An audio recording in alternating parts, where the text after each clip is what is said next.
Glasgow, 1959. The Clyde clang like a heartbeat, and the tenements of Govan echo with the shouts of kids playing football in the street. Into this gritty symphony arrives Alan Brazil, born June 15th in a city that breathes the game. He's barely out of nappies when a ball becomes an extension of his left foot.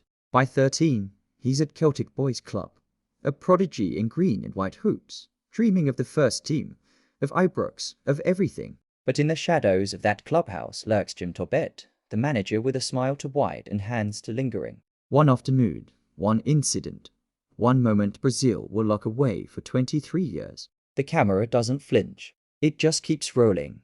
Cut to 1977. Portman Road, Ipswich. A teenage Brazil steps off the train from Glasgow. £25,000 transfer fee in Bobby Robson's pocket. He's raw, hungry, and already talking like he owns the place. 6 seasons, 210 appearances, 80 goals. The numbers are cold, but the footage is fire. Brazil ghosting past defenders, leathering volleys into the top corner, celebrating with a fist pump that says, "That's forgiven." The 1980-81 UEFA Cup campaign is pure cinema. First leg against Aris Salonika. He slots the opener. Quarter-finals. Saint Etienne. He nods in the winner. The final against AZ Alkmaar at Portman Road. 2 goals. One a screamer from 25 yards that kisses the crossbar on its way in. The trophy lift under Suffolk floodlights is the stuff of boyhood posters. A year later, he's voted Ipswich Town Player of the Year. The world is watching. Tottenham come calling in 1983. £425,000. White Hart Lane, another stage. The 1983-84 UEFA Cup run is less heralded, but no less sweet.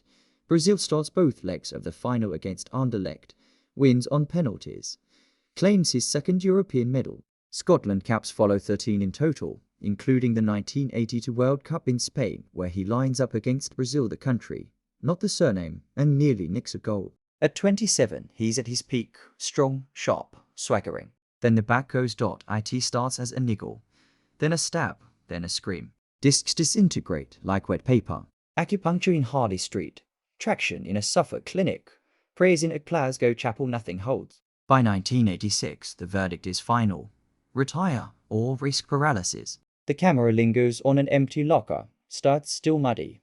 Nameplate already peeling. Overnight, the striker becomes the unemployed father with a mortgage and 2 young kids. Identity gone. Income gone. The reel spins into silence.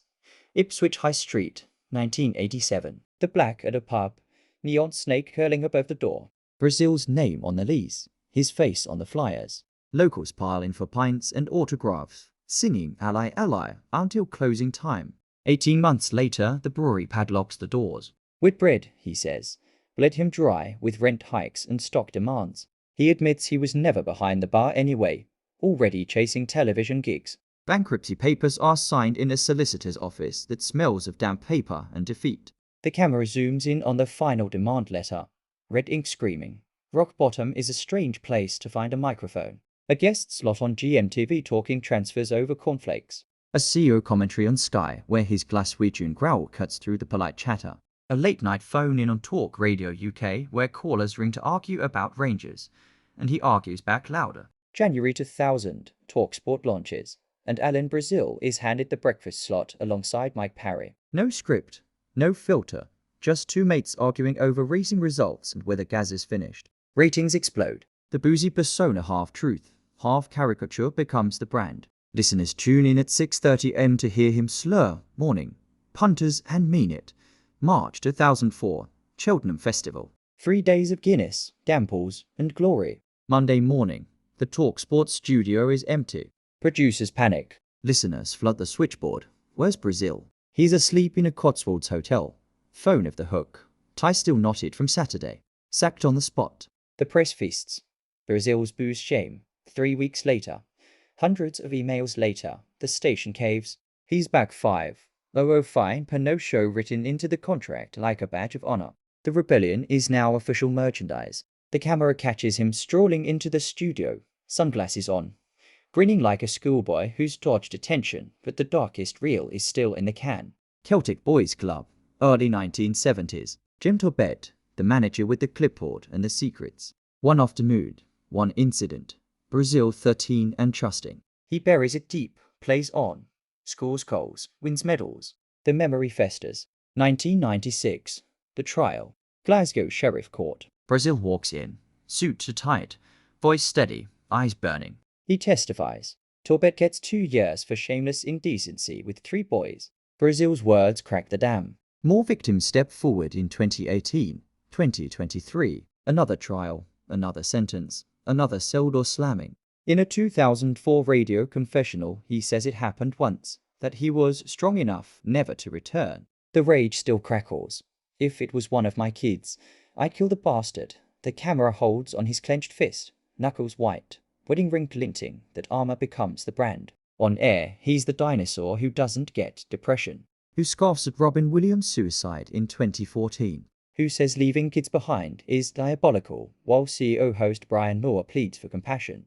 Backlash is instant. Twitter storms, petitions, talkSPORT apologies issued in his name, but never by him. Listeners either switch off in disgust or lean closer, drawn to the unpolished truth of a man who survived by refusing to bend. Another day, another controversy. Women's football. CEO host Shabana Hearn mentions Manchester United's plans to boost the women's team. Brazil shrugs.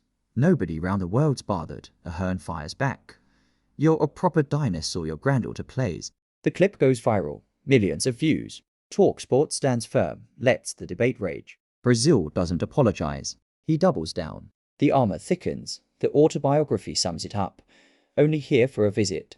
A life lived to the full. From park-hit predator to Portman Road prince. From bankrupt publican to breakfast table provocateur. Alan Brazil keeps swinging. The spine is shot. The pub is gone. The secret is out. Yet every weekday at 6:30 a.m. the red light blinks, and he's their scar tissue, and all reminding a nation that some voices are forged in fire, not focus groups. The camera pulls back. A Glasgow tenement, a Suffolk pub, a London studio, all connected by one man who refused to stay down. His story isn't linear. It's a series of crashes and comebacks.